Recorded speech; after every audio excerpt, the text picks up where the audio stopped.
Hello, in this video I'm just going to talk through what net zero means for your business, and as a small business owner what you need to understand about net zero and the impacts it's going to have on you. Very simply put, net zero is the balance between your emissions and your emission reductions.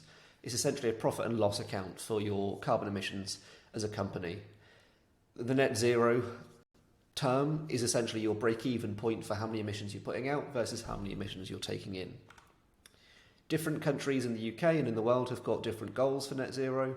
The UK is 2050, Scotland's 2045, and then different cities within the UK also have their own targets locally, such as Glasgow, Brighton, Bristol and Edinburgh are currently 2030. I think Manchester and Birmingham are somewhere in between the 2040, maybe 2042, something like that as well. Net zero is very simply measured in three different scopes. Scope 1, the emissions that you're creating, so that's your vehicles that you're driving. Like the more you drive, the more Scope 1 emissions you're going to create, and any on-site production as well. So if you're a manufacturer and you're maybe doing some welding or you're smelting steel, anything like that will come under your Scope 1. For most small business owners, your emissions are going to be in Scope 3, which we'll come on to in a minute.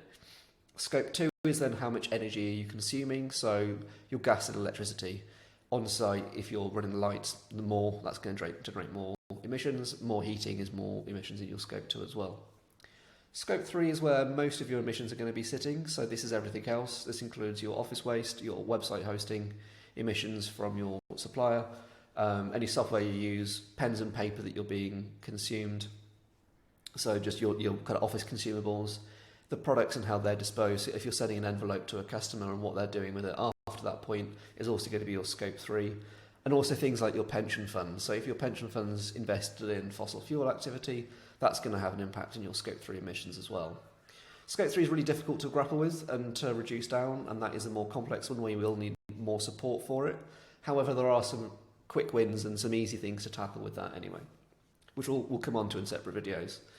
Also, carbon offsetting is going to be a separate video because that in itself is a very complex topic. But again, trying to simplify it, if you're currently emitting 1,000 tonnes of CO2 per year, what this would look like and what net zero would look like is if you reduce that down to just 200 tonnes of emissions by reducing your Scope 1, 2 and 3 down, you will then have 200 tonnes of CO2 a year that you need to offset somewhere, and that would be through tree planting initiatives or something similar to that. So what we see here is that break-even point, that profitability example where you're spending 100 tonnes of CO2 and therefore you need to somehow gain 100 tonnes of CO2 offset to balance out. When I say CO2 and when I say carbon, what I typically mean is Co2E equivalent. So this is the equivalence of a carbon dioxide carbon dioxide emission amount or equivalent. So each gas has got its own global warming potential. No emissions gas here is equal. So carbon dioxide has a GWP of 1, methane is 25 times as bad as that, and nitrous oxide is almost 300 times as bad as that. The idea being here that CO2E gives us a very simple metric to compare all these against, rather than trying to compare methane against methane and nitrous against nitrous oxide on different products or different situations. We want a single metric which we can measure that encapsulates all of these. So let's take an example of the beef burger. What we see here is that you're going to have, within that CO2E figure so a single beef burger creates 3.2 kilograms of CO2E, carbon dioxide equivalent. That's not necessarily saying it's going to be 3.2 tonnes of CO2 that is included in that. There are going to be other gases, and that's the equivalent amount of CO2 that is being produced here. I wouldn't worry too much about understanding this and how it's measured. This is all something that you'll see in the tools, but I just wanted to give an example so that if you are looking at certain measurement tools or when you're getting these reports through, that you can see CO2E and you know what that means. In a beef burger, for example, some of it's going to be carbon dioxide that is produced from the delivery vans and from the transport as things are being moved around. Some of that is going to be from nitrous oxide from the agricultural sector, and some of that's going to be methane as well from the cows themselves. So there is no single source here because you're taking a life cycle assessment of how much does it take from the calf of the cow being born through to the harvesting of the meat and being processed into a beef burger. There are emissions at every stage of that, all of which are going to be very slightly different gases, and what do those emissions look like, and that's where we get to that CO2E equivalence number. It's not necessarily an entirely 100% accurate figure.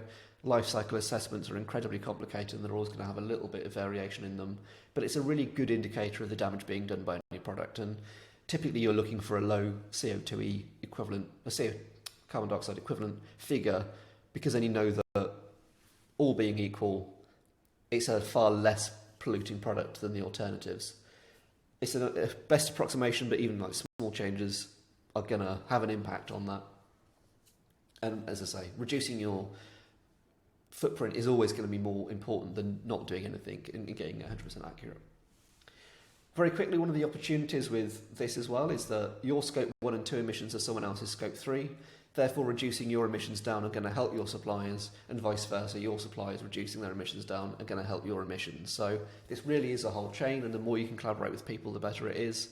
And for you as a small business owner, it is something that you're going to start getting asked about in terms of what you're doing to achieve net zero and what you're doing to reduce your emissions down. So understanding this net zero topic now is going to be really beneficial for you to work with suppliers and be more effective, and also win more business as a result. And again, we'll have another video that goes into the details of the opportunities around net zero.